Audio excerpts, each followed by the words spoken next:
joining me from a patio this morning. Feeling alive, feeling good. Sunday morning. I hope everyone finds a church this morning. Just a few minutes, a few seconds, excuse me. Thanking everyone for all the views from the last video, all the likes, and I pray and hope you share it, not so people will see my face, but people will hear the message of Jesus Christ.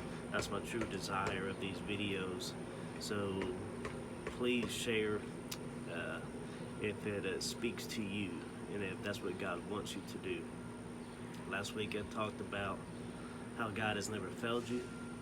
He loves you. He'd never give up on you if we follow Him.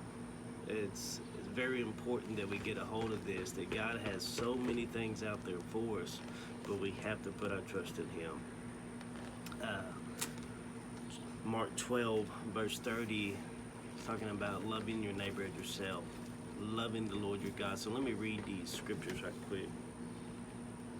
Verse 30 says, "And you shall love the Lord your God with all your heart, with all your soul, with all your mind, and with all your strength. This is the first commandment." Verse 31.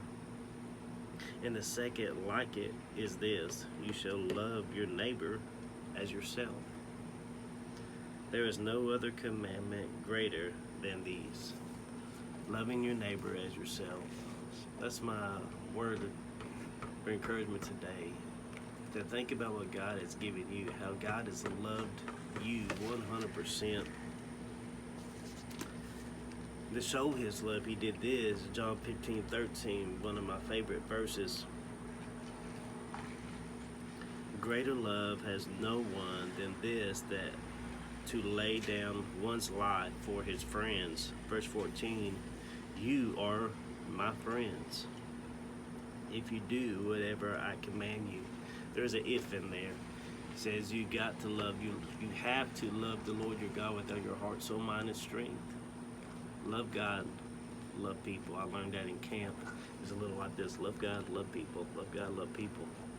Without God's love, we cannot love other people. It is impossible. Without God's grace, I will not be here where I am right now, because I am filthy through and through. I don't have time to worry about someone else's issues, but I do have time to love them through their issues, because that's what God has done for me. So love God, love people this morning. Again, if you don't have a church home, I encourage you to find a church home, but find a church home that's gonna love God and love people. Hope everyone has a blessed Sunday. Again, like, share these videos if God leads you to, not to see my face, but for the glory of God. God bless y'all. Hope y'all have a great Sunday. Amen.